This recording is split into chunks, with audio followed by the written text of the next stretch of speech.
You see, it's not what happens that determines the quality or the quantity of your life. It's not what happens. And the reason is because what happens to about everybody.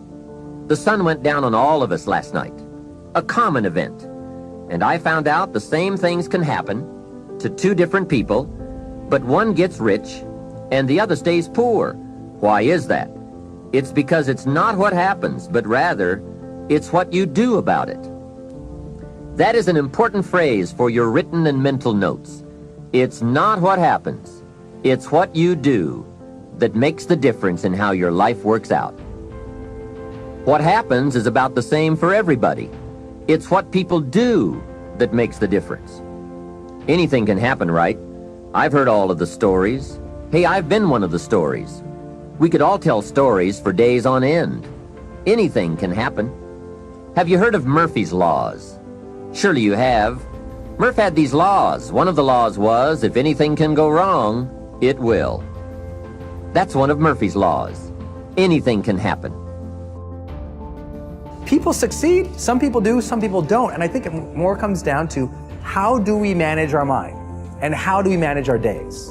And I think that there's a difference between successful people and unsuccessful people in the way they particularly think about approaching something new.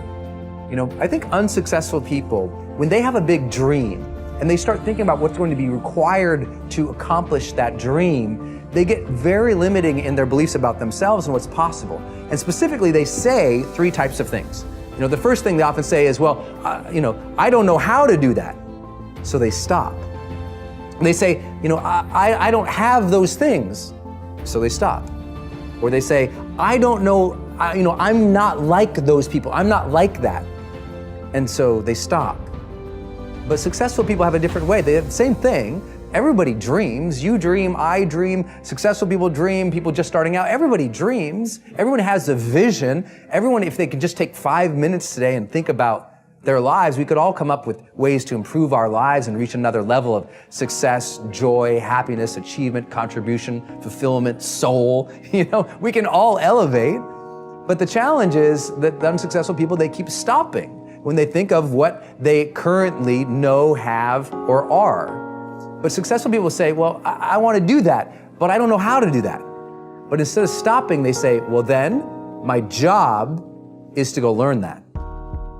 They take their current limitation and they put it on their agenda as a job to do, as a thing to figure out, a thing to make happen. My point is, the person who's worried is focusing on something different and making a different decision. They're focusing on maybe they were in an accident, maybe they were hurt, maybe they were killed. They're giving it that meaning, it freaks them out. The person who's angry, they're focusing on they didn't do it again, they don't care about me, and they make up a meaning. So whatever we focus on, we feel. Have you ever thought someone did something to you and you got so angry and maybe confronted them and then found out you were wrong and you felt like such an idiot? Well, why were you wrong? Because when you focus on it, it feels so true to you, so you think it is true. So what decision, and the second decision, by the way, you make is, what does this mean? The minute you focus on something, you have to give it a meaning. And is this the end or is this the beginning? Is this person dissing me? Is this person ripping me up? Is this person challenging me? Is this person actually coaching me? Is this person actually loving me? If you think they're ripping you apart, you're going to respond very differently, feel different, react different than if you think they're just coaching you or loving you. And so we make these decisions about what to focus on, what things mean, and whatever meaning you give it, it's going to give you an emotion. If you think somebody's ripping you off, you're going to feel very differently than if you think they're trying to help you. And whether it's true or not doesn't matter. All that matters is what you focus on and the meaning you give it. And that'll produce an emotion, and from that you make the third decision, what am I going to do? So if you said to me, Tony, okay, get to the point. What's the decision I need to make? Well, I'll give you one more example. If you asked me a year and a half ago, what would be the most important decision in life? I would say who you decide to love, who you decide to spend your life with, because who you spend time with is who you become.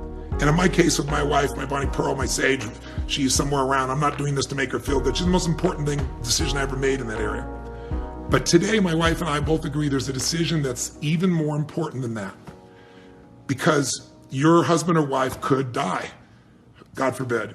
Or they could change their values, change their beliefs, change their life, and leave you, divorce you. So if you're going to have an extraordinary, magnificent life where you're truly fulfilled, then the most important decision to make is that you're going to no longer suffer and you're going to live in a beautiful state every day, even when things don't go your way. There's another rule in my book, which is Rule 9. Assume that the person that you're listening to knows something you don't. Well, they do. The person you're listening to knows some things you don't. You can be sure of that. Now, whether or not you can get to them is a different matter, but if you do get to them, it's a real deal for you. That's why you want to listen to the other person's arguments, is because you're not everything you could be. You don't know the pathway forward with as much clarity as you could. And it's possible. This is one of the wonderful things that I've had the privilege of experiencing as a clinician. Because people, it's like I live inside a Dostoevsky novel as a clinician. People come in and they tell me about their lives, and I listen to them, and they tell me things that are just absolutely beyond belief, And I learn from my clients constantly. They're telling me honestly about their experience. They tell me things they wouldn't tell anyone else because I actually listen to them. But part of the reason I listen is because I'm desperate to listen. It's like there's a possibility I'm going to do something stupid in the next 5 years that's going to be like fatal. And there's some small possibility that if we have a decent discussion, that you'll tell me something that will eliminate some of my blindness so that I don't have to fall into that particular pit. And if you have a good sensitivity for the depth of the pit, then you're pretty bloody motivated to avoid it. And so, and that dialogue it's dialogic, it's dialogos, right? It's shared logos. It's the way that we redeem ourselves mutually moving forward. This is the one that's important. Anything you work hard to accomplish, anything you struggle over to make it happen, anything you put a lot of effort in, I want this, I'm gonna work like crazy, I'm gonna get this. My first question is, why are you working so hard? And the answer is very simple. Anything you're struggling to try to accomplish, whether it's health or love, relationships, whatever it is, if you're struggling, it represents a simple fact.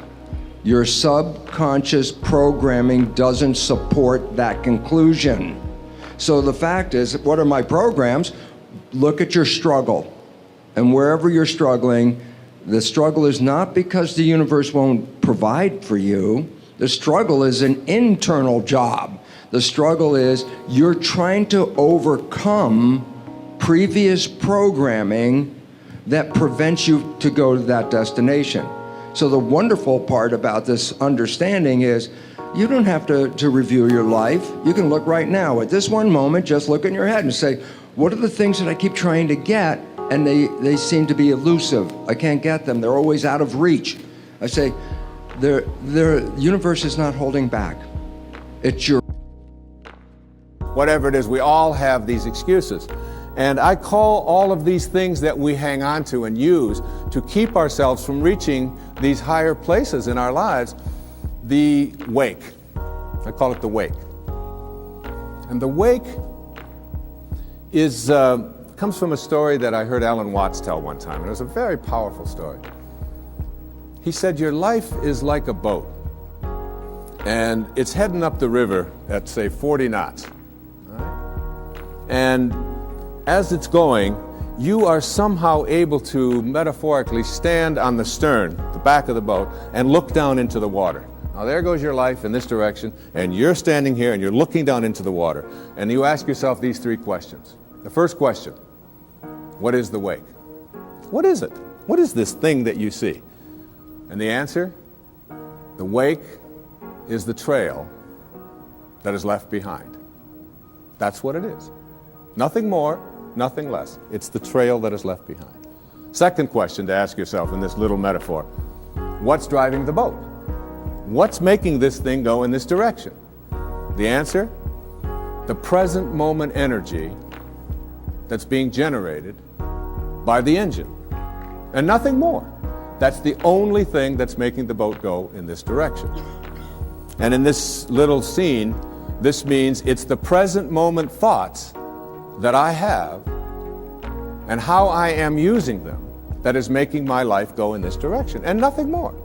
Because the third question is the most important and powerful question. And ever since I heard it, I've always thought about this whenever I have a tendency to look back here and blame something. Is it possible for the wake to drive the boat? That is, can a trail that is left behind make a boat go in this direction?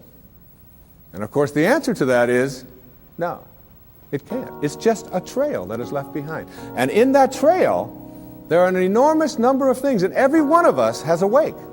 And we have a whole lot of stuff in it. And one of the problems that we have is that we have a tendency to look at the wake and all of the stuff that's in it to explain why it is my life isn't working the way I would like it to work.